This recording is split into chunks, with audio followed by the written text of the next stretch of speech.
자, 이제 ATM에 대해서 좀 이제 구체적으로 볼게요.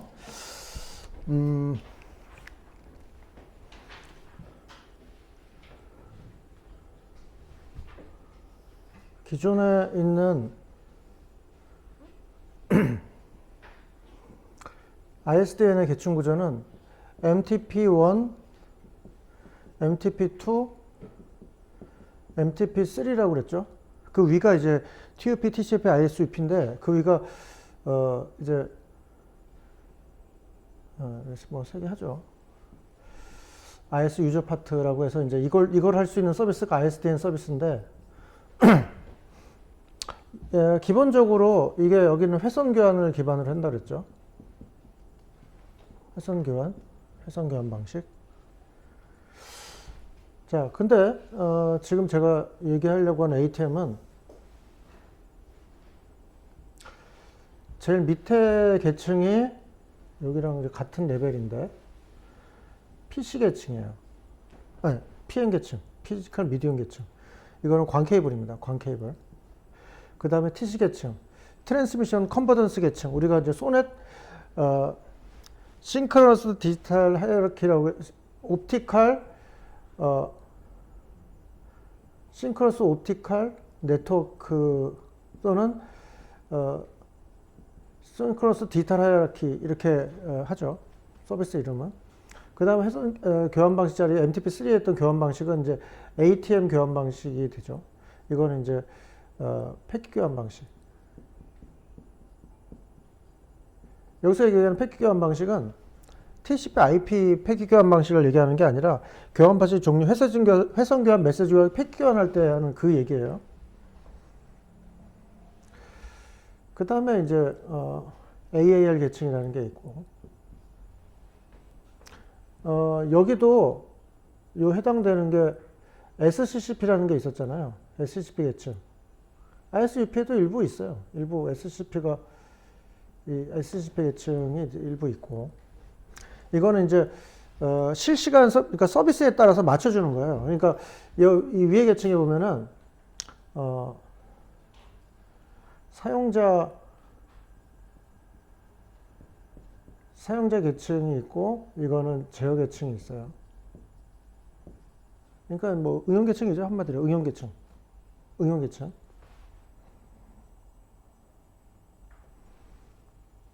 그 다음에 얘네들은 평면으로 나눠지죠. 그래서 요렇게 크게 보면은 사용자 데이터를 주고받는 부분이 있고 그 다음에 이제 사용자 데이터가 잘 전달될 수 있도록 각종 제어 신호를 주고받는 그런 부분이 있고 각각의 ATM 교환기들 사이를 서로 연결하면서 이거를 관리해주는 관리 평면이라는 것이 있습니다. 유저 플레인 앤 매니지먼트 플레인이라고 하는데 사용자 평면과 그래서 크게 보면은 이제 평면 구조로 가는데 그러니까 ATM이 갖고 있는 하나의 어떤 장점 내지는 ATM에 굉장히 중요한 우리가 QoS를 지원한다. ATM이 QoS를 지원해주는 근본적인 이유는 바로 관리 평면을 갖고 있기 때문이에요. 다시 말하면 QoS를 지원하려면 어떤 속도 관리가 돼야 돼요. 속도 관리라고 말하는 거는 우리가 이제 교환망에서는 이런 네트워크 이렇게 있으면 뭐 이렇게 서로 연결돼 있겠죠. 뭐 연결이 뭐 이렇게 돼 있다고 치면 일로 가면 속도가 얼마 나오고 일로 가면 속도가 얼마 나오니까 어디로 보내야 되겠다든지 그래서 데이터별로 그거를 조절할 수 있어야 돼요. 그걸 조절하려면 어떻게 하냐. 이 관리라고 하는 거는 무슨 뜻이냐면은 관리라고 하는 뜻은 뭐냐면은 하나의 어떤 서버 같은 애인데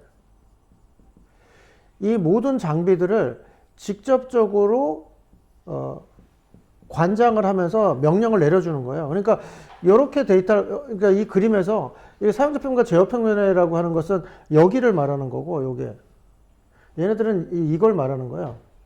이렇게 해서 가는 경로. 제가 뭐 계속 네트워크 그림을 그렸던 건 바로 이런 경로를 말하는 거예요. 이렇게 가는 경로고, 이 관리 평면이라는 거는 서버에서 이 교환기들을 직접 제어하는 거기 때문에 사용자 데이터하고는 상관이 없거든요. 사용자 데이터랑은 상관없는데, 그러니까 뭐 굳이 얘를 그리면 복잡해지니까 얘를 뭐 사용자 관점에서는 그리지 않지만 사업자 관점에서는 다른 얘기죠. 사업자 관점에서는 이 교환기들을 하나하나 제어할 수가 있어야 되기 때문에, 그래서 그 제어하는 부분이 바로 관리 평면이라고 말하는데, 사실 뭐 굳이 뭐 평면이라고까지 할 건 없는데, 이 계층 구조에서는 표현할 수가 없어서 그래요. 이런 계층 구조만 가지고는 얘를 설명할 길이 없어. 왜냐하면 이 계층 구조의 그림은 사용자가 데이터를 주면 어떤 경로를 타고 흘러가는 거에 대한 것만 여기 표시가 되지, 이 교환기를 어디서 제어한다는 게 표현이 안 되잖아요. 그래서 그걸 표현하기 위해서 그래서 이제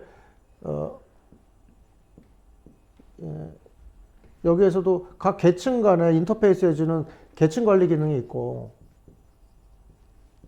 그 다음에 평면들 간에 중재해주는 평면 관리 기능도 있고, 이 평면이라고 말하는 거는 그러니까 별도 하나의 망이라고 보시면 돼요. 또 다른 망. 그렇다고 해서 이 망이 새롭게 구축이 되는, 물리적으로 새롭게 구축한 망은 아니고, 기존의 요 데이터를 쓰는 망이죠. 요 회선을 여기 쓰는 거죠. 쓰는데, 기능적으로 이제 얘를 직접 제어한다는 얘기지, 뭐, 별도의 어떤 새로운 망을 따로 구축했냐, 구축한 건 아니에요. 기존에 있는 망을 쓰는 겁니다. 자, 그러면 이 ATEM이라고 하는 그래서 이제 여기 요 구조를 보게 되면 AAL 계층은 뭐 하는 거냐면은 사용자 데이터, 그러니까 다수 사용자의 데이터가 들어오잖아요. 사용자가 여러 사용자들이 ATM 교환기에 들어올 때 여러 사용자가 들어오면 이거를 하나로 묶어서 하나로 잘 내려보내주는 뭐 일종의 다중화 기능 같은 것들도 있고요. 그래서 여러 데이터가 들어오면 하나를 묶어주는 기능도 있고, 그 다음에 이제 속도를 조절해주는, 그러니까 사용자별 속도를 조절해주는 기능도 있고요. AAL 계층에서는. 그래서 그거는 이제 ATM은 받아서 그거를 고정 길이의 셀, 53바이트의 고정 길이 셀, 53바이트의 고정 길이 셀 형태로 바꿔가지고 소넷 계층으로 내려보내주는 거죠. 소넷 계층은 또 어떠냐? 소넷 계층은 또 53바이트로 셀로 날아 들어온 데이터를 또 다중화시키는 거예요. 여기서 소넷이라고 하는 것은 다중화기예요. 그야말로 먹스입니다. 먹스. 그걸 다중화시켜서 광캐로 내려보내주는 거죠. 얘도 얘 나름대로의 셀 구조를 가지고 있죠. 그러니까 얘는 셀이라고 표현하지만 ATM에서는 얘는 이제 프레임이라고 표현하죠. 프레임이라고 표현해서 큰 컨테이너 개념으로 헤더가 있고 데이터 부분에다, 그러니까 데이터 부분에다 요 셀들이 이렇게 여러 개의 셀들이 이렇게 다중화돼서 들어가는 거예요. 컨테이너에. 그래서 컨테이너라고 하는 그런 구조의 개념도 이제 등장을 하게 되죠.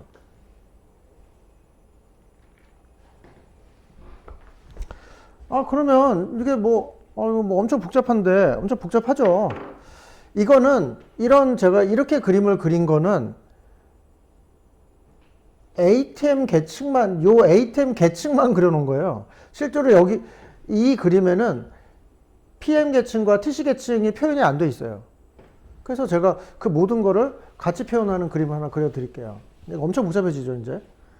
ATM 계층끼리만 서로 연결해도 복잡한데.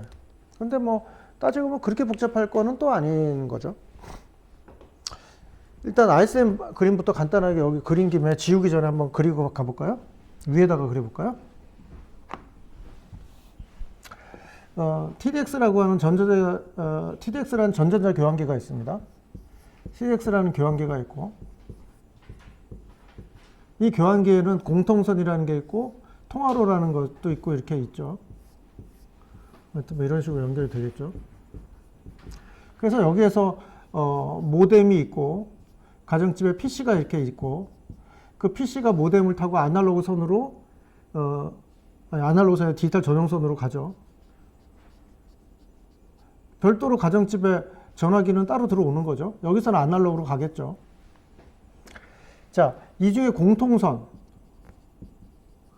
공통선을 이용해서 이 데이터들은 그대로 흘러서, 물론 여기서 이제 각 교환기에서 경로 찾고 어쩌고저쩌고 해서 가겠죠. 중요한 것은 이 경로 찾는 기능이 여기 들어있다는 거예요.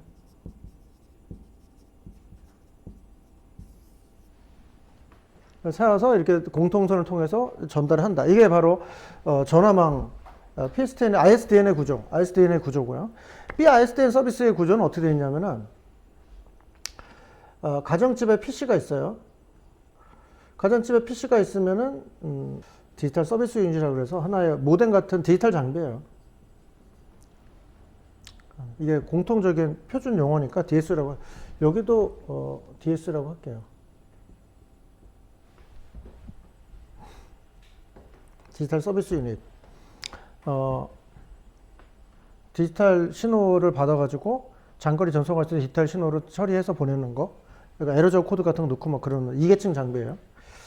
자, 그래서 이 ATM 교환기 앞단에는 AL이라고 하는 계층이 여기 붙어 있어요. 그래서 여러 군데에서 온 신호를 받아서 결국은 여기가 뭐냐면은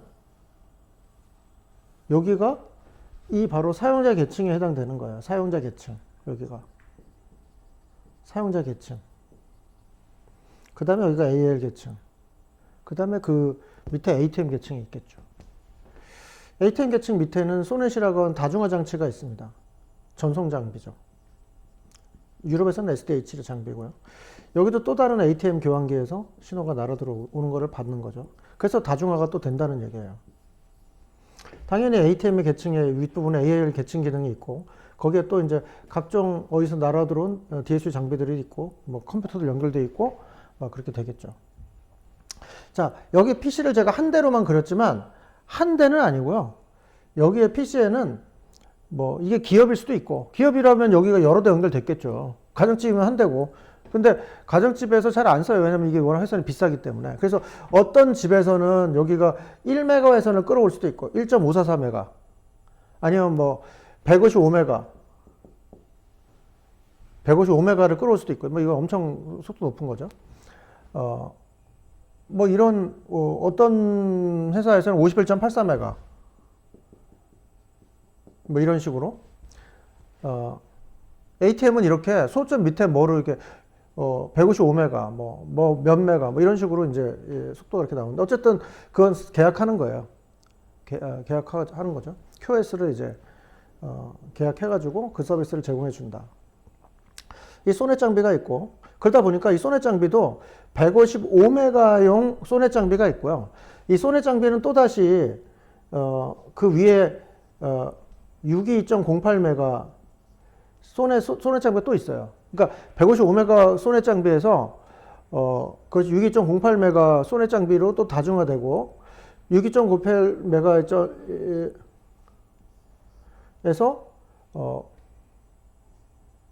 2488.32 몇 배가 되는 거야?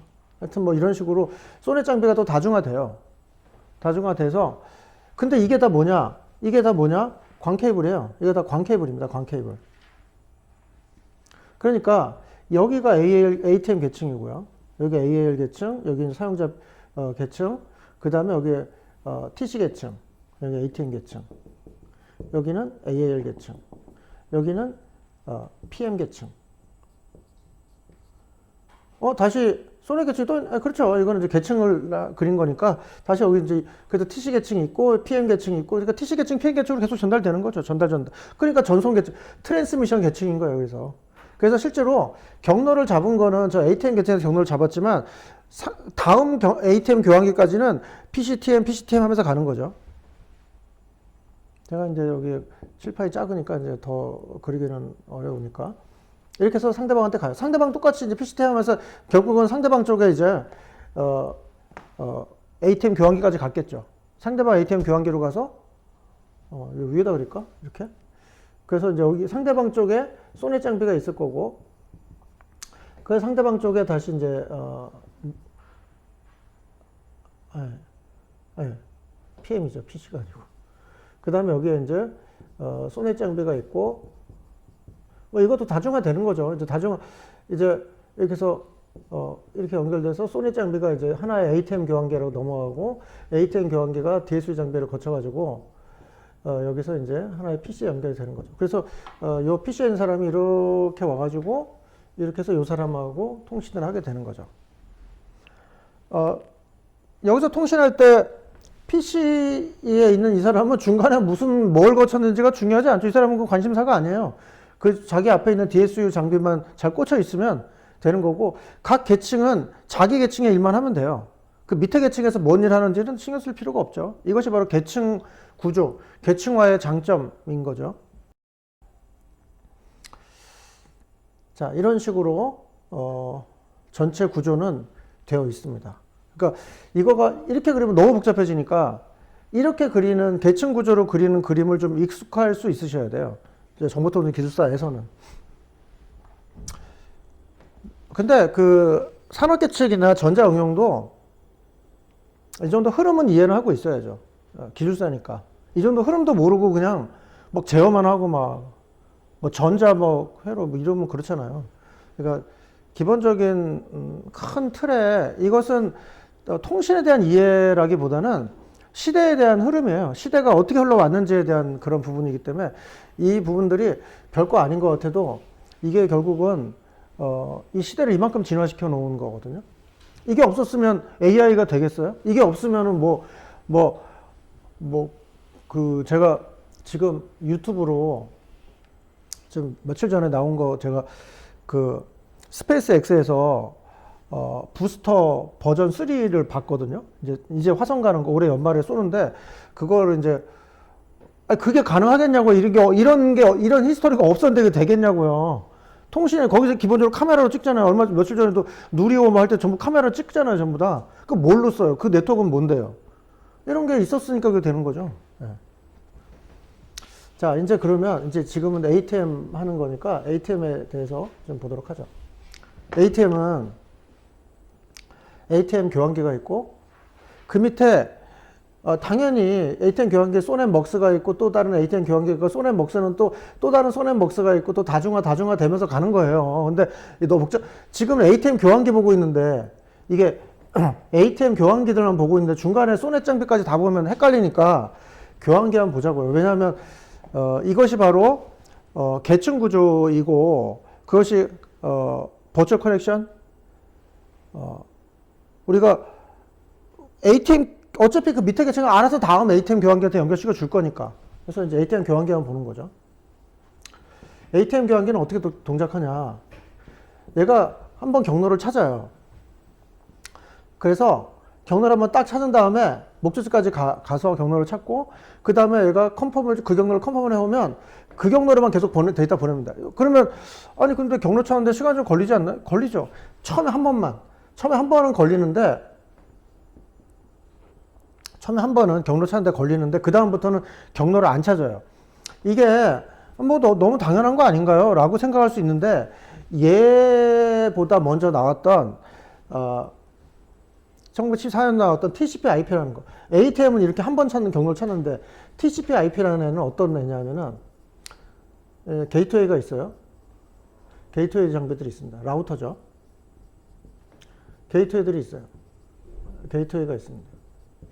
얘는 어떠냐? 이쪽 컴퓨터에서 목적지까지 데이터를 보내요. 그럼 어떻게 하냐? 데이터를 일단 보내. 얘가 전형적인 메시지 교환 방식이죠. 얘는 패킷 교환 방식. 그래서 메시지를 보내면 얘가 어때요? 얘가 알아서 일로 갈까 일로 갈까 그것만 생각해요. 뭐 어느 경로로 갈까 이렇게 따지지 않아요. 그냥 패킷이 가면 여기서 일로 가는 게 좋은데 일로 가는 게 판단해서 그냥 알아서 그 다음으로 보내요. 그럼 얘는 여기 또 경로가 어디 있겠죠. 그 중에서 찾아서 일로 보내. 그 다음에 얘한테 보내. 그 다음 패킷이 또 날아 들어오면 그 다음 패킷 또 똑같이 경로 찾아. 경로 찾아서 어디로 보내. 최적 경로 찾아서 보내. 그 순간에 자기가 판단했을 때 가장 최적이라는 데를 보내요. 근데 중요한 거는 얘 입장에서는 얘가 지금 어떤 상태인지를 몰라요. 얘는 자기만 최선을 다해서 보내는 거니까. 그래서 베스트 에포트 서비스예요. 그 순간에 최선을 다하는 거예요. 하지만 그 뒤가 어떤 속도가 정체가 되는지는 얘는 모르기 때문에 하여튼 글로 이 경로가 최선이라서 보냈으면 얘가 일로 보내면 얘가 엄청 정체가 되면 지연되는 거예요. 그건 어쩔 수가 없어요. 그게 TCP/IP라는 망의 구조니까. 근데 ATM은 뭘 하냐? 패킷을, 그러니까 ATM 셀이라는 걸 딱 보내. 그러면 어떡하냐? 처음에 한번 경로를 찾아요. 어디로 가면 최적인지. 최적 경로를 찾아. 딱 찾아놓으면 거기가 최선이라는 판단이 되면 그 다음에 어떻게 하냐? 그 경로로 계속 보내요. 경로 안 찾아요. 그렇기 때문에 속도가 빠르죠. 패킷 교환 방식에 크게 보면 방식이 두 가지가 있죠. 데이터그램 방식과 가상회선 방식. 제가 지금 말한 건 바로 패킷 교환 방식 중에서 가상회선 방식에 대한 설명을 한 거예요. 경로를 한번 딱 찾고 그 다음에 그 경로로 계속 보내는 방식. ATM은 패킷 교환 방식 중에서 가상회선 방식을 사용하고 있어요. 패킷 교환 방식 중에서 데이터그램을 쓸 수 있어요. 데이터그램 방식은 바로 요 위에 있는 메시지 교환 방식에 쓰고 있는 방식 그대로거든요. 그러니까 뭐냐면 메시지 교환 방식이라는 게 나왔어요. 1994년도에 메시지 교환이 나왔는데 당연히 이제 ATM을 연구할 때도 기존에 나와 있던 메시지 교환 방식을 고려했겠죠. 고려해서 했는데 저렇게 하면 속도 너무 느려. 그러니까 이런 걸 새로 만든 거예요. 가상회선이라는 개념으로 뭐 가상회선이라는 용어를 쓰진 않았지만 하여튼 경로 한번 찾고 그 경로로 계속 보내자 이런 생각을 한 거죠. 그게 가능한 이유는 뭐냐? 여기에 매니저가 있어서 그래요. 경로를 얘가 전체를 다 총괄하고 있기 때문에 너 어떻게 경기 상태 안 좋고 그러니까 넌 일로 보내라고 딱 지정을 해주면 그 경로를 보낼 수가 있어요. 바로 관리하는 애가 있기 때문이에요. 관리 평면. 물론 관리 평면이 아니어도 ATM 교환기끼리는 서로 막 경로 ONM 오퍼레이션 앤 매니지먼트라고 해서 이런 정보를 계속 주고받기 때문에 뭐 그런 거를 할 수도 있는데 특별히 얘는 차별화되게 별도의 나를 관리하는 애가 따로 있어요. 매니저가 있어요. 매니저가. 그래서 내가 막 빡세게 하지 않아도 내가 모든 걸 다 고려하지 않아도 그러니까 나는 데이터를 보내는 것만 집중하고 나를 관리해주는 일은 누구한테 맡겨놓은 거예요. 걔가 알아서 나를 관리해주는 거예요. 그러니까 내 입장에서 좀 부담이 적죠. 쓸데없는 걸 내가 다 하지 않아도 되니까. ATM은 바로 이런 것이 가능하죠. 그러니까 근데 이제 나중에 이제 교과서 그러니까 이제 누군가가 이론적인 개념을 정립할 때는 어떻게 하냐면 처음에 이거는 다 개발자들이 연구하면서 만드는 거기 때문에 연구할 때 ATM 교환 방식은 크게 두 가지로 만들자. ATM 교환 방식은 일단 패킷 교환 방식이라 범주 안에 집어넣고 이렇게 하지 않잖아요. 그냥 이거는 나중에 어느 누군가가 교과서로 이제 대학에서 강의하거나 할 때 정립을 해놓은 거죠. 이때까지 히스토리를 가지고 교환 방식은 회선 교환 방식과 지금까지 나와 있는 모든 교환 방식을 보니까 전화 기반의 회선 교환 방식이 있고 TCP/IP 기반의 메시지 교환 방식이 있고 ATM 기반의 패킷 교환 방식이 있더라. 그리고 패킷 교환도 초창기 때는 메시지 교환 방식 같은 걸 썼던 거거든. 근데 그 뒤에는 이제 가상회선으로 바꾼 거예요. 그러다 보니까 패킷 교환은 데이터그램 방식과 가상회선 방식이 있다. 이런 식으로 구분하지만 사실은 이게 어떤 진화 과정인 거거든요. 역사의 진화 과정이다 이어서. 근데 교육은 그렇게 할 수는 없잖아요. 역사 순으로 할 수는 없으니까 이제 교환 방식은 회선 메시지 패킷 교환이고 패킷 교환은 데이터그램 가상회선 이런 식으로 공부를 해버리는데 사실은 그냥 이 자연스럽게 물 흐르듯이 이런 식으로 진화해 온 거예요, 그냥. 그래서 회선 교환에서 데이터그램 방식, 데이터그램 기반, 데이터그램을 직접적으로 패킷의 이름이 데이터그램이에요.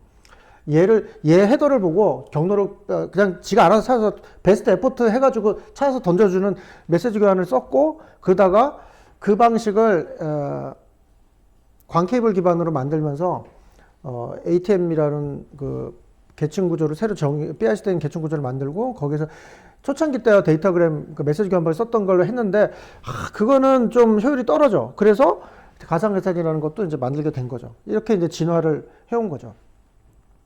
교과서에서야 뭐 거꾸로 해가지고 이제 딱 교환 방식의 종류는 뭐고 뭐 이런 식으로 했지만 자 그래서 ATM이라고 하는 애는 어떻게 보면은 그러니까 시대적으로 이렇게 흘러왔기 때문에 이런 식으로 흘러왔어요. 60년대, 70년대, 80년대로 넘어오면서 이렇게 흘러오다 보니까 지금까지 있었던 모든 특징들을, 장점들을, 장단점을 가지고 가장 최선의 것을 만들어낸 거예요. 가상회선이라고 하는 방식으로 만들었어요. 그게 ATM이에요. 그러니까 ATM은 가장 좋을 수밖에 없는 거죠. 그 당시에 당대 최고로 만들었으니까 좋을 수밖에 없는데, 그거는 어느 시점 얘기냐면은 80년대, 90년대 초 얘기예요. 90년대 때야 얘가 좋을 수 있어도 그때는 지금처럼 유튜브도 없었던 시절이거든요. 90년대에 무슨 유튜브가 있어요. 유튜브 나온 지는 10년 정도밖에 안 됐는데. 그러니까 아예 미래는 상상도 못하는 시대에, 그 당시 ATM은 어떤 거에 썼냐면은 은행에서 창구에서, 여러분들 그 은행에 가잖아요. 창구에 가면 옛날에는 은행 창구에서 은행원들이 쫙 앉아가지고 단말기 컴퓨터 이제 모니터에서 뭐 입력하고 뭐 했잖아요. 그렇게 안 할 수가 없어요. 실시간으로 돈이 들어온 거를 바로 처리해야 되는데 손으로 일 써주면 어떤 사람들이 여기서 입금하는 척하면 딴 데서도 막 이게 동시에 일어나면 안 되잖아요. 그러니까 실시간으로 모든 게 입금되고 출금되는 거 실시간 확인이 돼야 되니까 컴퓨터를 써야 되는 거예요. 네트워크라는 걸 이용해서. 그러니까 그런 일들이 너무 많이 필요하고 하다 보니까 주로 이제 데이터 처리 관점에서 많이 필요해서 이제 이런 걸 했는데, 90년대 이제 넘어오면서 그러니까 70년대 후반에 시작됐던 그 개인용 컴퓨터들이 점점 발전하고 그것을 그게 확산이 되면서 90년대는 이제 드디어 일반 개인도 홈페이지라는 것을 만들어 가지고 거기서 자기 홈페이지도 만들고 뭐 글도 올리고 할 수 있는 뭐 그런 시대까지, 그러니까 자기 개인이 그걸 할 수 있는, 그 전에는 뭐 PC통신이라고 그래가지고 어떤 개인이 하는 게 아니라 그 PC통신 운영 자체를 뭐 하이텔이나 천리안 뭐 이런 데들이 운영을 했잖아요. 그런 걸 이용해서 내가 계정을 받아도 거기 거 계정을 받았지, 내가 뭐 홈페이지 뭐 어떻게 만들어요? 그거 있는 거 쓰는 거밖에 없었죠. 근데 이제 이게 그러니까 90년대 당대 최고의 통신 스펙인 거예요. 통신 방식인 거예요. 그래서 ATM은 축적구 전송 방식. 그래서 경로를 한번 축적한 다음에 경로 한번 찾고 그 경로로 계속 보낸다. 그랬는데 시대가 지나다 보니까, 그래서 거기 이제 ATM 방식은 189페이지에 보시면은 ATM의 기술적 특징 뭐 이런 거 있죠. 유연한 네트워크 구축, 그러니까 이제 뭐 회선이라든지 속도라든지 이런 거를 자유자재로 조정할 수 있다. 왜냐하면 이거는 그 전에 그러니까 ATM이 나오는 시대를 이해하지 못하면 이 말이 도대체 설득이 안 돼요. 유연한 네트워크는, ATM은 회선이 125메가, 뭐 51.84메가, 62.08메가, 뭐 2488.42메가, 뭐 이런 식으로 속도가 딱 이렇게 정해져 있고 굉장히 불편하고, 그런데 뭐가 유연하다고 하느냐. 그건 그 당시 시대에서 얘기하는 거예요. 지금의 눈으로 보면 하나도 이해가 안 되는 건데, 그 당시를 비교해 보면 그 당시에 회선 교환 방식을 쓰던 시대에서 이런 패킷 교환으로 진화된 건 엄청난 진화인 거거든요. 그래서 이제 엄청 많이 발전했다라고 하는 거죠. 그리고 여기에서 이제 ATM이 이런 경로는 사실은 이게 이제 제가 선으로 이렇게 그렸지만, 이게 선으로 이렇게 하나로 그렸지만 사실 아까 밑에 계층에서도 했지만 선이 아니었잖아요. 밑에 소넷 장비도 있고 뭐 그렇죠. 그래서 ATM 여러 개 장비를, ATM 장비 신호를 받아서 소넷이라는 이런 다중화기, 이게 다중화기의 기호죠. 이런 다중화기에 받아서 전달하니까 사실 물리 매체는 하나인데 입력이 여러 개잖아요. 이쪽 출력도 여러 개로 출력이 되는 거죠.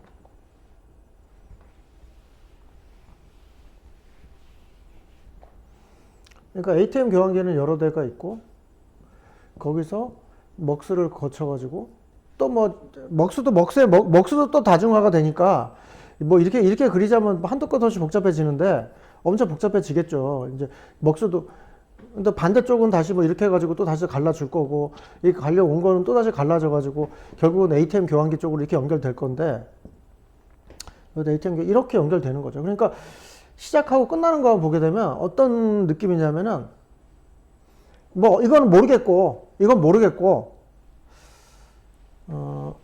그러니까 여기만 보면, 이런 큰 케이블 안에 뭐 이렇게 빠져나온 것 같잖아요. ATM 교환기에서는. 그래서 이거는 모르겠고 이걸 이제 버추얼 패스라고 그럽니다. 버추얼 패스.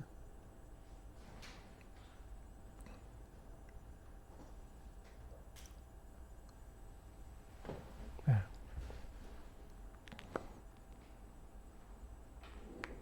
그 다음에 요거 하나하나들을 버추얼 채널이라고 그래요.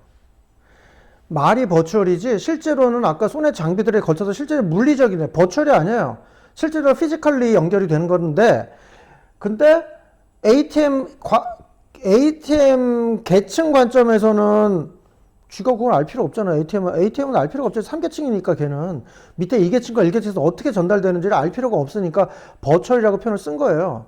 바로 계층 구조의 특징이 바로 가상이라고 하는 개념이 들어간다는 거예요. 실제로 연결은 물리적인 피지컬이지만 특히 네트워크 계층 입장에서는 밑에 계층을 신경 쓸 필요가 없으니까 그냥 가상이라고 부르는 거예요. 그래서 ATM 계층은 이런 식으로 그림을 그려내는 거죠. 그래서 이런 식으로 해서 이제 이거를 이렇게 실제 이런 그림인데 이걸 ATM 계층에서 그리면 어떻게 그리냐면 이렇게 그리는 거예요. ATM 교환기가 있고 ATM 교환기가 있고 그럼 이거 이렇게 연결되는데 이게 VP예요. 버추얼 패스. 이렇게 하나로만. 아까 제가 선 다발로 되어 있던 그림을 그냥 이렇게 그린다니까요. 그래서 ATM 교환기들이 있고 여기는 버추얼 채널에 대한 건 표시도 안 했어요. ATM 교환기 그림 그릴 때 이렇게 그려버리니까. 그래서 경로를 한번 쭉 이렇게 찾은 다음에 그 경로로 보낸다라고 말하는 건 버추얼 경로, 즉 버추얼 채널을 쫙 정한 다음에 거기에서 몇 번 채널을 이용할 건지는 논리적으로 정해서 그 채널에다 주는 거죠. 네. 그러니까 이런 거를 다 세팅을 할 수가 있다는 거예요. 세팅을. 그래서 어떤 ATM 교환기에다가는 어떤 사용자한테는 채널을 더 많이 줄 수도 있고, 뭐 적게 줄 수도 있고, 뭐 시간을 더 줄 수도 있고, 뭐 그러면 그렇게 하기 때문에 속도 조절이, 그러니까 통신에서 퀄리티 오브 서비스를 보장해 준다라고 하는 거는 이게 간단한 일이 아니에요. 보장이라고 하는 거, 개런티 한다라고 하는 것은 간단하지 않아요. 통신에서는. 근데 그걸 개런티를 해준다라고 하는 거, 개런티 할 수 있는 건 회선 교환 방식은 개런티 하죠. 실시간 음성 통화를 하니까 그냥 그 속도 그대로 하지만 데이터 통신에서 개런티를 한다고? 이거는 전혀 다른 얘기예요. 근데 그거를 해줄 수가 있는 거죠. ATM은. VC와 VP 개념을 이용하고 있기 때문에. 네. 그 다음에 그 밑에 189페이지 나번에 효율적인 정보 전송. 축적구 전송 방식을 쓰니까 뭐 속도가 안 맞으면 좀 뭐 저장했다 보내기도 하고 뭐 수많은 방법을 다 사용할 수도 있고 뭐 여러 가지 장점도 있고 다음 페이지에 보시면 오퍼레이션의 향상 이거는 제어 평면이 제어 계층이 따로 있고요. 관리 평면 자체가 따로 있어요. 그러니까 뭐냐면 우리가 이제 매니저라고 하는 사람들 있잖아요. 연예인들 매니저가 하도 이제 TV도 많이 나오고 하니까 매니저가 익숙하잖아요. 만약에 연예인이 그런 자기가 영화 같은 거 섭외하러 뛰어다니고, 의상실 뛰어다니고 하면 연예인들이 바빠서 하겠어요, 연기 연습을? 그러니까 연예인들은, 자기가 딱 하려고 하는 그것만 집중해서 하고, 나머지는 매니저가 알아서 다 해줘. 그럼 편하잖아요. 근데 사실은 그렇게 따지면 매니저가 그 사람 일만 전담하기에는 그 사람이 그렇게 바쁘지 않거든요? 그러니까 매니저가 몇 명의 연예인들의 매니저 역할을 같이 해줄 수 있는 거죠. 아주 바쁜 그러니까 몇 명의 매니저가 한 서너 명 매니저가 10명의 연예인들을 관리해 줄 수가 있다. 그러니까 사실 그런 관리하는 것도 그렇게 분업화돼 있으면 효율적으로 할 수 있듯이 이제는 얘네들을 관리해 주는 어떤 애가 따로 있어요. 따로 있어가지고 얘가 알아서 다 관리해줘. 그러니까 얘는 전송하는 것만 신경 쓰면 돼. 예. 근데 그게 뭐 이렇게 대단한 건가요? 그럼요. TCP/IP라고 하는 이 게이트웨이 입장에서는 TCP/IP라는 게이트웨이는 지가 다 해야 돼요. 자기 스스로에 대한 상태도 자기가 제어하면서 문제가 있다는 것도 파악해야 되고, 동시에 여기 속도가 얼마가 되는지 주변에 있는 네트워크의 속도도 알아야 되고, 그래서 뭐 경로 정보도 주고 받아야 되고, 그러면 그게 라우팅 정보죠. 그리고 라우팅 프로토콜이라 가지고 뭐 각종 프로토콜들이 많이 있죠. 그런 것도 그 프로토콜들에 따라서 자기가 뭐 그러니까 교환기면 경로 찾는 일을 집중적으로 해야 되는데, 경로 찾는 것을 하기 위해서 수많은 일들을 해야 돼요. 예. 테이블도 만들어 놔야 되고, 자기 고장나지 않게 또, 신뢰성 향상시키기 위해서 뭐 그런 정보도 그것도 해야 되고, 뭐 할 일이 엄청 많은 거예요. 그러니까 이 게이트웨이들이 바쁘죠. 그러니까 그런 문제들이 있었으니까 ATM에서는 그런 거 하는 애들은 따로 딱 뽑아놓고 경로 찾는 것만 하자, ATM은. 이런 식으로 이제 하게 된 거죠. 그러니까 굉장히 효율적이었다라고 하는 거예요. 그러니까 그래서 오퍼레이션의 향상이라고 그런 거고, 그 밑에 190페이지에 지금까지 교환 방식과 문제점.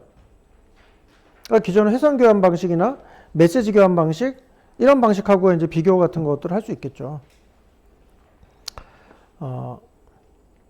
회선 교환 방식은 뭐 경로를 한번 잡은 다음에 그 경로로 전용 회선처럼 쓰기 때문에 회선 이용률이 떨어지지만, 얘는 버추얼 채널의 개념이기 때문에 전용 회선 느낌으로 고속이긴 한데 채널은 또 논리적으로 정한 거거든요. 그러니까 좀 더 유연하게 된다.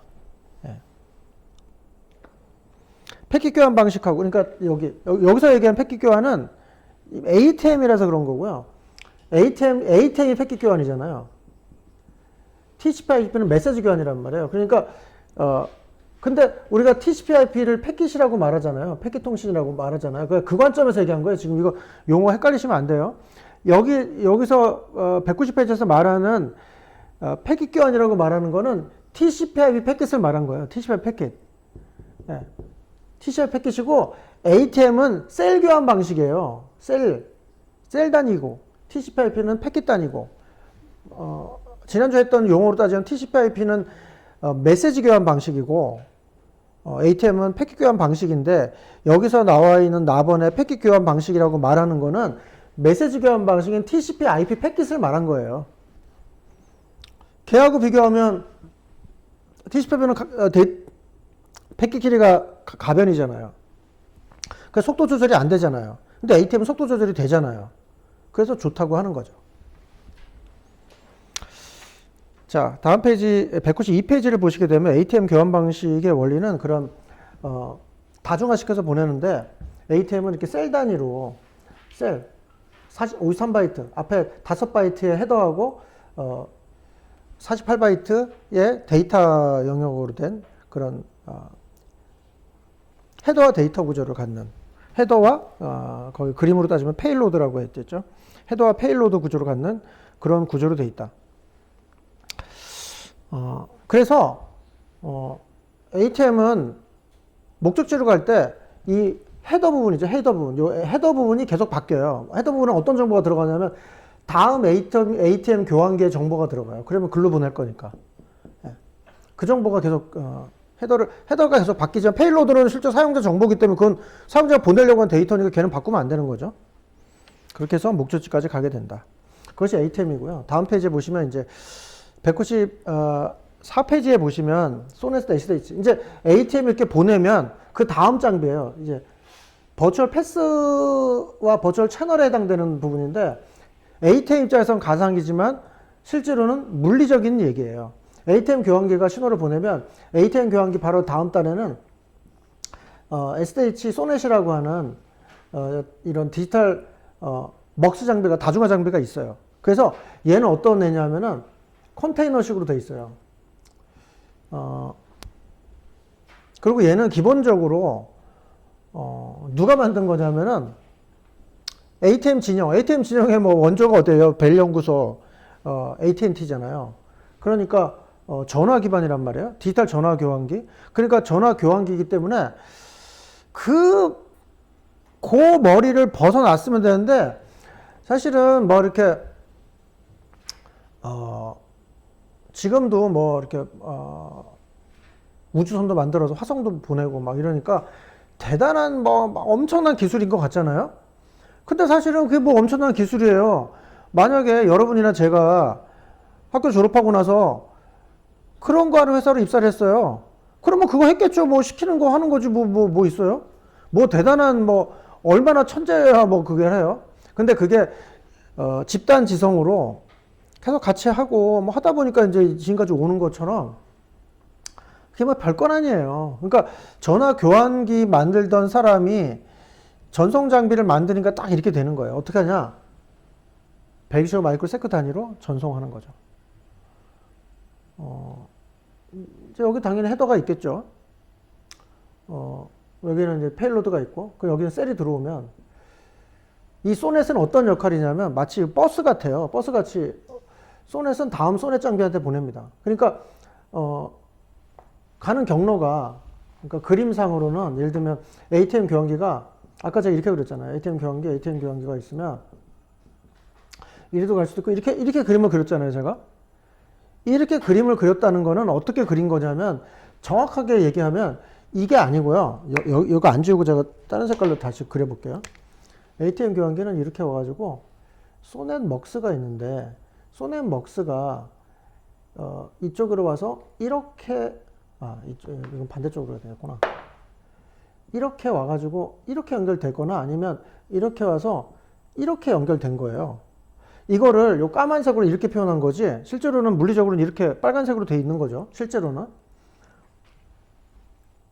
그래서 이 여기저기서 온 신호를 다중화시켜서 보내는데 이쪽으로 가는 버스가 정해져 있어요. 그래서 버스는 여러분들이 버스 정류장에 가 있으면 여러분이 가 있을 때 버스가 여러분 때문에 오진 않잖아요. 버스는 자기 시간이 있는 거잖아요. 이게 이 버스가 있어요. 이 버스가 일로 가는 목적지 이쪽으로 가는 버스가 있고 일로 가는 버스가 있는데 이 버스는 1초에 8,000분의 1초 8,000분의 1초 단위로 계속 가요. 8,000분의 1초 단위로 그냥 계속 보내는 거예요. 8,000분의 1초 단위로 그 버스는 계속 가고 그 버스에 내가 데이터를 딱 ATM에서 보냈는데 마침 얘가 출발했으면 다음 버스에 태워서 보내는 거죠. 그리고 ATM 교환기 여러 개 ATM 교환기에서 온 신호들이 여러 개가 있으면 이 데이터도 여기 싣고 이쪽에서 온 데이터도 싣고 이쪽에서 온 데이터도 이렇게 실어요. 물론 경로가 이쪽으로 갔을 때 이 세 개의 ATM 교환기의 신호가 마침 이쪽으로 간다고 하면 여기 실겠지만 예를 들어서 8,000분의 1초가 딱 됐어요. 그러면 이 데이터는 일로 실어. 일로 갈 거야. 그 다음에 이 데이터를 ATM 교환기에서 경로를 찾아보니까 이쪽이야. 그러면 이 데이터는 여기다 실는 거죠. 이 데이터도 여기다 실을 수도 있겠죠. 목적지에 따라서. 그러니까 이 소넷이 들어오는 ATM에서 교환기에서 보내는 데이터를 보고 그거를 이쪽으로 보낼 거냐 이쪽으로 보낼 거냐 그것만 찾아서 보내면 돼요. 이쪽으로 가야 된다라고 하는 거, 그러니까 이 교환기 쪽으로 가야 된다고 하는 건 이미 ATM 교환기들끼리 서로 얘기해서 알고 있는 거예요. 경로 찾는 건 이렇게 찾은 거고 그 경로에서 얘는 어떤 정보가 들어있냐면 아까 제가 말씀드렸죠. 이 셀 정보는요. 이 셀의 헤더는 다음 경유지의 정보가 들어있기 때문에 다음 경유지 정보가 소넷 먹스로 딱 들어가면 소넷 먹스는 일로 가는 거네? 그럼 이쪽으로 태워야 되겠네? 그래서 일로 태워주는 거예요. 그럼 일로 가는 거죠. 이런 식으로 해가지고 하나의 컨테이너에 이 컨테이너 하나가 초당 8,000개가 가는 거예요. 가는데 한 사람의 데이터만 가는 게 아니고요.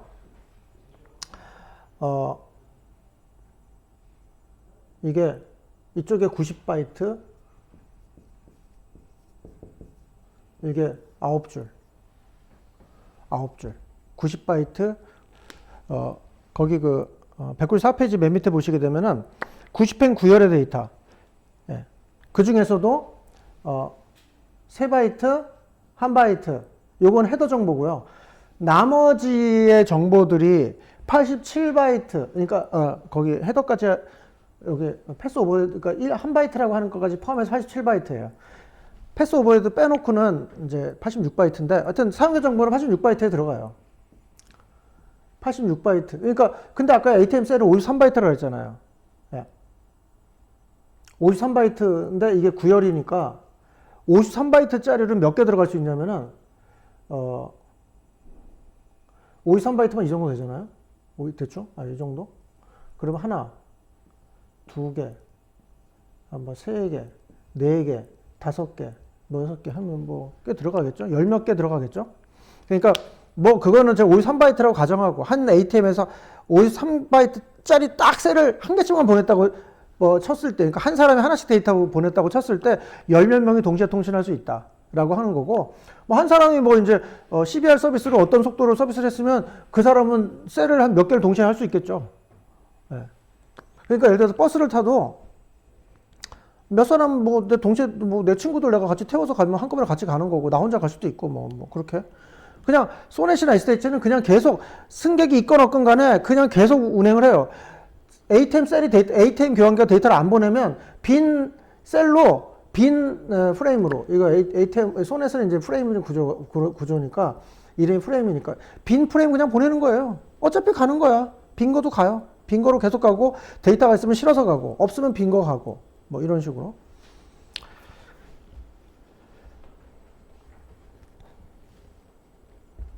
자, 그런 식으로 되고, 그 헤더의 구조를 보면 섹션 오버헤드, 라인 오버헤드, 패스 오버헤드라는 개념이 있는데, 거기서 이제 그냥 상식으로만 알아두세요. 이거는 중요한 거는 아니라서. 자, 이제 간단하게 얘기하면 소넷 먹스가 있어요. 먹스가 또 다중화된다 그랬죠. 그럼 또 다른 먹스, 그 상위의 먹스가 있고, 그 상위의 먹스가 또 있겠죠. 뭐 그러다가 이제 상대방 쪽으로 가고, 또 뭐 거기서 또 뭐 어디로 연결돼서 뭐 어디로 가고 뭐 이런 식으로 된다고 치면, 이걸 이제 먹스라고 그러잖아요. 먹스, 소넷 먹스. 여기 우리가 TCP/IP에서 이거를 링크라고 표현했는데, 장비와 장치 사이를 우리는 링크라고 했는데, ATM에서, 소넷에서는 이 장치와 장치 사이를 뭐라고 하냐면 섹션이라고 그래요. 장치와 장치 사이를 섹션이라고 그럽니다. 그러니까 그럼 먹스와 먹스 사이를 다 섹션이라고 하는 건가요? 아니요. 만약에 이 먹스가 사실 뭐 가까이 같은 건물 안에 있으면 뭐 중계할 필요 없겠지만, 선이 길어지면 중계를 해야 되잖아요. 여기에 만약에 중계기가 들어갔어요. 중계기. 여기가 이제 중계기가 들어갔어. 그러니까 장치와 장치 사이니까, 여기가 섹션, 여기가 섹션이에요. 여기가 섹션이야. 이게 섹션이 뭐냐? 장치와 장치 사이를 섹션이라고 하는 거예요. 그럼 라인은 뭐냐? 먹스와 먹스 사이를 라인이라고 그래요. 먹스와 먹스 사이. 그러니까 어떤 구간은 섹션이 라인이 될 수도 있어요. 먹스끼리 연결되면. 거리가 그렇게 멀지 않았으면. 그 다음에 패스는 뭐냐면은 최초로 시작하는 먹스부터 통신이 끝나는 먹스, 이 사이를 패스라고 그래요. 그러니까 ATM이 목적지가 어디로 보내겠다고 하면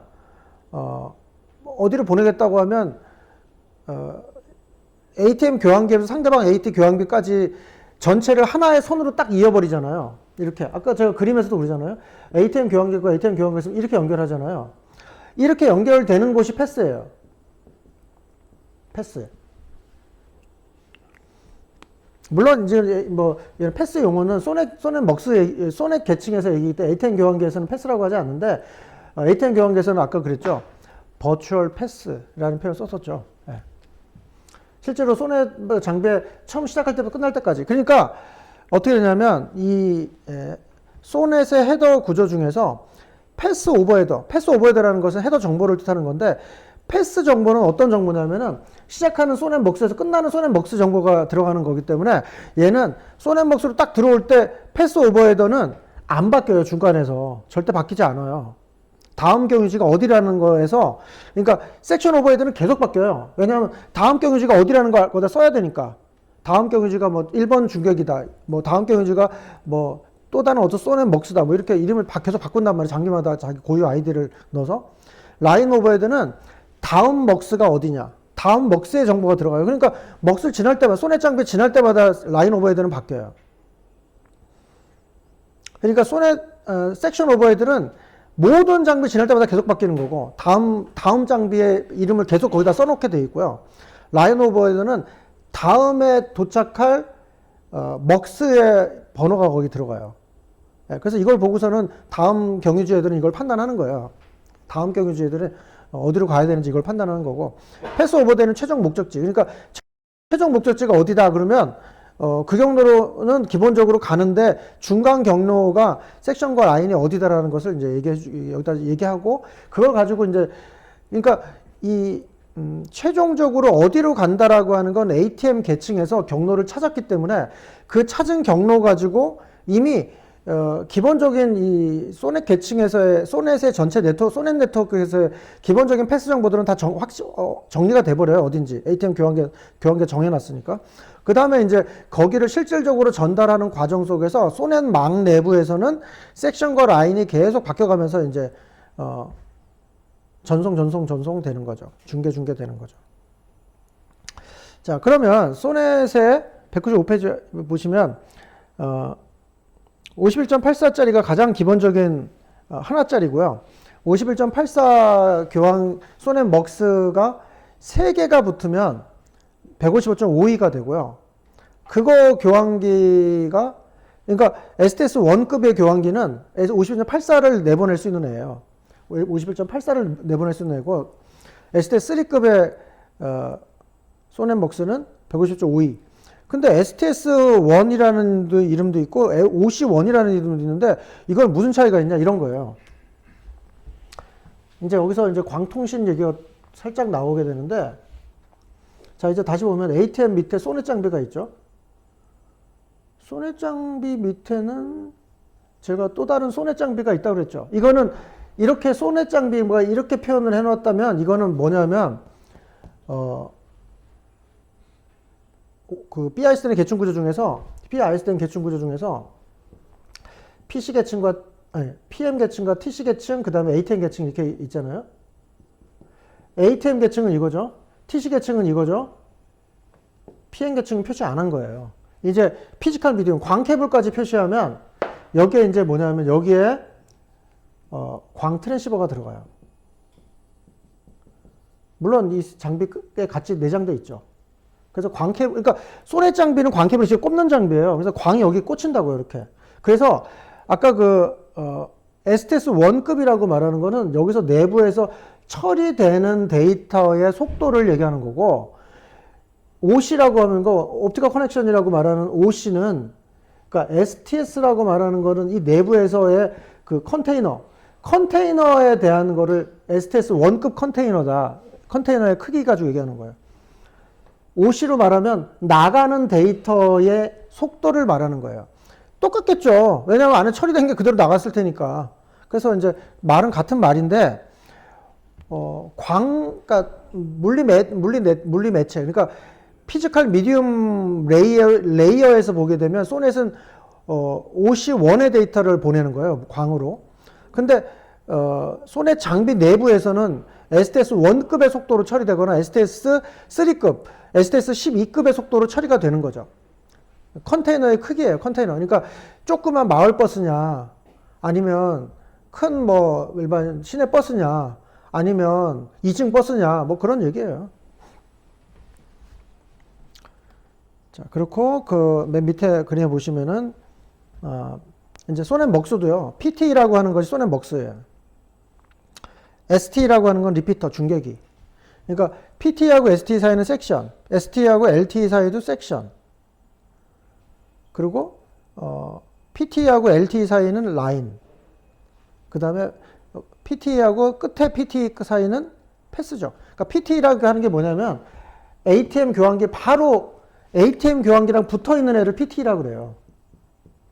교환기, 그러니까 소넷 먹스 중에서 ATM 교환기에 직접 물려있는 애들, 교환기에서 나오는 첫 번째 애가 PT 장비고, 소넷 먹스도 다중화되기 때문에 이제 중계하잖아요. 중계만 역할만 하는 애들이 LTE라고 그러고, 예, 뭐 그렇게 이름을 정의하고 있죠.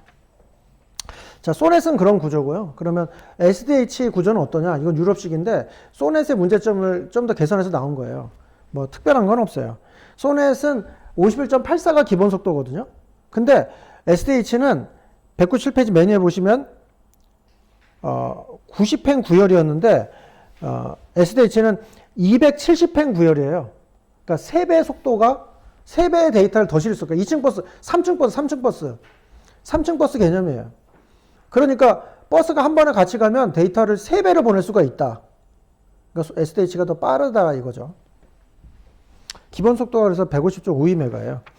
이거는 이름을 그래서 S 데이터 페일로드 그 프레임의 구조를 STS라고 말하면 소넷이고 얘네들은 STM이라고 불러요. 199페이지 메뉴의 표를 보시면 STS, STM 이렇게 돼 있죠. 참고해서 보시면 되고요. 자, 그 다음 200페이지 볼게요. 자, 이제 다시 그래서 이제 회선 교환 방식의 전화망에서 전화망을 쓰다가 그 다음에 TCP/IP가 나오고 그 다음에 80년대에 이제 BISDN이라는 것이 나오게 되면서 그 다음에서 ATM, 소넷 이런 것들이 나오게 된 거죠. 근데 90년대 후반이 중후반이 되면서 인터넷이라는 거를 확산이 되고 개인용 컴퓨터가 급속도로 전 세계적으로 확산이 되면서 그리고 이제 사실 ATM은 BISDN 서비스를 하려고 했는데 BISDN 서비스는 죽어버렸어요. 속도가 이 정도 속도가 안 되고 요금이 너무 비싸. 속도가 그러니까 지금 보시면 ATM에 보시면 가정집에 51.84Mbps. 그러니까 제가 현실감 있게 좀 말씀드리면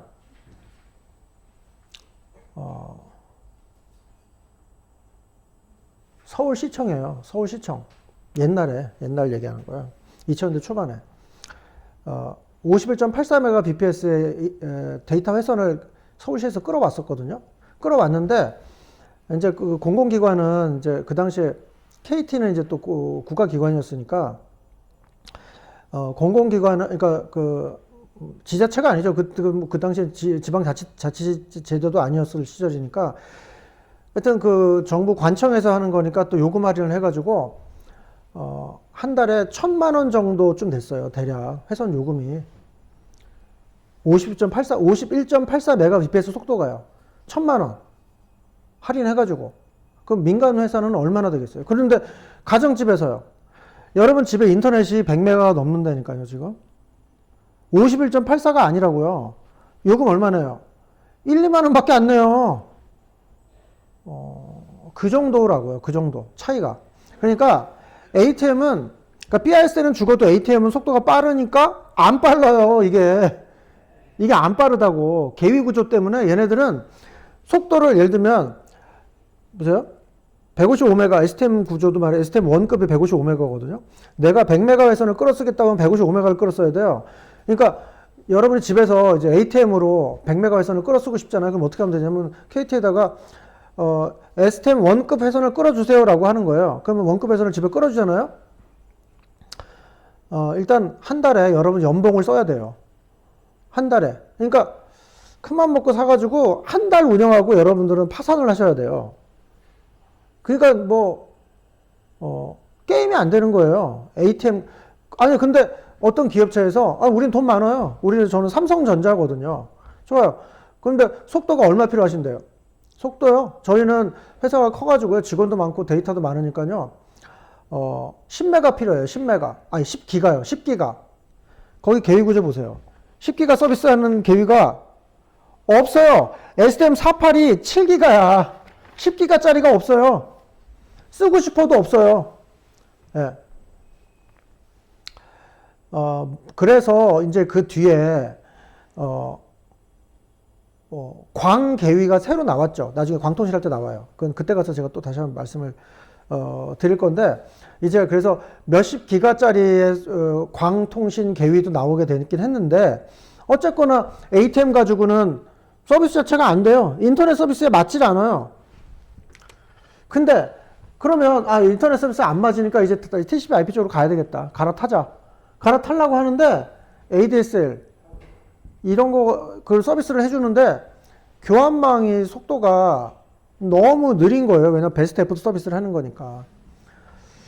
그래서 이제 여기서 무슨 생각을 했냐면은 ATM처럼 경로를 한번 딱 찾으다 그 경로로 계속 중계해주는 방식을 쓰면 어떨까라는 생각을 한 거예요. 그래서 IP 기반은 IP 기반인데 베스트 에포트 서비스라는 IP 기반인데 경로를 한번 찾은 다음에 그 경로로 계속 보내는 방식 MPLS라는 거를 이제 제안하게 된 거죠. MPLS는 바로 이렇게 이런 구조로 나온 거예요.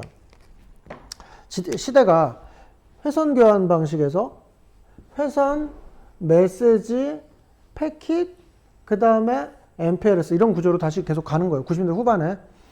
그래서 IP망인데 그러니까 일단 이 ATM망은 못 써. 이거 못 쓰고 IP를 써야 되겠는데 속도가 느려. 그래서 IP망인데 ATM처럼 속도를 좀 빨리 해보고 좀 속도를 어느 정도 좀 개런티를 좀 해보고 싶은 거예요. QoS를 좀 해보고 싶은 거죠. 그래서 나온 게 MPLS예요. 당연히 MPLS의 기본 구조는 그래서 ATM처럼 되는 구조라서 뭐 ATM하고 뭐 거의 똑같아요. 그러니까 ATM을 이해하고 있으면 MPLS의 구조는 쉽게 이해할 수 있어요. 얘는 경로 한번 딱 찾고 그 경로를 계속 보내는 방식이에요. 어떻게 보내느냐? 교환기가 이제 라우터가 나왔던 시절이니까 이제 라우터란 이름이 이제 라우터란 이름으로 이제 되죠. 어떻게 하냐면은 처음에 패킷을 라우터로 딱 보내. 그러면 이제 요걸 엣지 라우터라고 그러거든요. 엣지 라우터라고 그러는데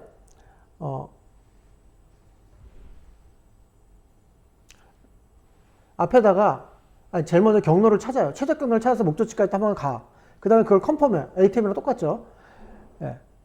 그래서 최적 경로를 딱 찾은 다음에 그 다음에 이제 그 내부 망에서는 이제 어떻게 하냐면 얘네들이 아까 그 패스 오버드 라인 오버드처럼 다음에 갈 장치의 이름들을 써줘야 그 다음 장치가 뭐 자기한테 온 건지 알 거 아니에요. 그러니까 앞에다가 여기도 똑같아요. 경로 한번 찾은 다음에 섹션 오버헤드, 라인 오버헤드 같은 정보를 붙여요. 그것이 뭐냐면은 라벨이에요. 레이블. 라벨을 앞에다 붙여요. 그래서 라벨만 보고, 그러니까 헤더를 안 읽어요. 라벨만 보고서는 어디로 가는 거다. 어디로. 그 라벨만 따뜻 바꿔서 모든 교환기마다 라벨만 바꿔서 붙여주는 방식이에요. 그래서 레이블 스위칭 방식이라는 것은 바로 뭐냐면은 라벨만 계속 바꿔주면서 전달해 주는 거다. 그러니까 속도가 빠른 이유는 두 가지예요. 첫 번째, 경로를 한 번밖에 안 찾는다는 거. 그러니까 이거는 경로를 한 번만 찾아요. 처음에 한번 시작할 때. 두 번째, 헤더를 읽을 때 헤더를 안 읽고 라벨을 읽어요. 그러니까 패킷에 헤더가 있으면 헤더가 이만큼 있잖아요. 헤더가 길이가 길단 말이에요. 이거 하나하나 읽어요. 이거 다음 TCP IP 할 때 나오니까. 헤더가 길어요. 이걸 다 읽으려면 시간이 많이 걸린단 말이에요. 그러니까 이걸 다 읽어야 되는데 그렇지 않고 짧은 길이의 라벨만 붙여요. 여기다가. 요거만 읽으면 돼요. 모든 교환기가. 라벨만 읽으면 되기 때문에 모든 교환기에서 패킷을 받으면 헤더를 안 읽고 라벨만 읽기 때문에 속도가 빨라요. 처리 속도가 굉장히 빨라집니다. 그래서 그걸 가지고 이제 기존의 TCP IP가 할 수 없었던 QoS라는 걸 하는 거예요. QoS. 그러니까 어떤 거냐. 그렇다고 하면 MPLS를 하려면 그럼 MPLS 망을 새로 깔아야 되냐. 그렇지가 않는다는 거예요. 기존의 망은 그대로인데 어떤 뭐 시스코 라우터라고 치면 시스코 라우터에 MPLS 카드만 꽂으면 돼요. 카드만 꽂으면 바로 그렇게 동작해버리는 거예요. 그러니까 아니 뭐 옛날에는 속도 높이려면 광 케이블 깔고 막 이래야 되는데 뭐 네트워크 구축 속도도 시간도 엄청 걸리고 돈도 많이 들었는데 이제는 그럴 필요가 없어요. 카드만 바꿔 끼우면 속도가 왕창 올라가 버리니까. 물론 네트워크의 속도야 느리겠지만 그래도 카드만 바꿔서 전체 속도가 빨라지면 QoS가 어느 정도 된다고 하면 좋잖아요. 네. 그게 바로 MPLS예요. 당연히 이제 이 MPLS 구조는 그래서 200페이지, 201페이지, 202페이지, 3페이지 뭐 다 제가 설명 다 드린 내용입니다. 어디까지 했냐면 205페이지까지 설명했어요. 206페이지까지. 아니 그 얘기예요. 나중에 딱 보시면 제가 이 설명을 다 했다는 걸 알 수 있으실 거예요. 많은 페이지가 지나갔지만 제가 설명 다 한 겁니다, 지금. 그리고 요게 핵심이니까 이게 이제 기출문제라서 제가 기출문제 풀이가 있다 보니까 페이지가 길어서 그러는데 실제 핵심들은 다 이 얘기예요. 그래서 MPLS는 기존의 네트워크를 갈아엎지 않고도 라우터의 세팅만 바꿔줘도 QoS가 지원이 되는 고속 서비스가 된다. 그러면 제가 빨간색으로 지금 이렇게 그려드렸는데 이 다음은 뭘까요?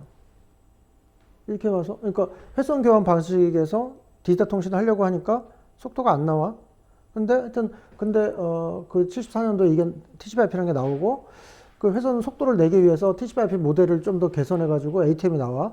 ATM이 나왔는데 ATM은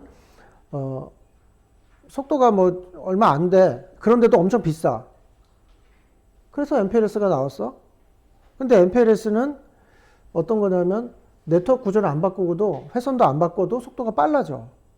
근데 이 속도도 느려. 이 속도 가지고도 안 돼, 지금은. 어떻게 해야겠어요? 얘를 광으로 가겠죠. 광으로. 광 케이블로. 여기에서 아까 그 STM이라고 하는 STS나 STM이라고 하는 이 네트워크의 구조는 이제 MPLS 요 다음에 여기 페이지가 칠판이 넘어가서 제가 설명을 여기다 못 하겠는데 바로 이거는 다음 챕터에 나올 얘기예요. OTN이라는 광 케이블 구조가 나오게 됩니다. STM 구조에서 이제 OTN 구조로 진화를 하게 되고요.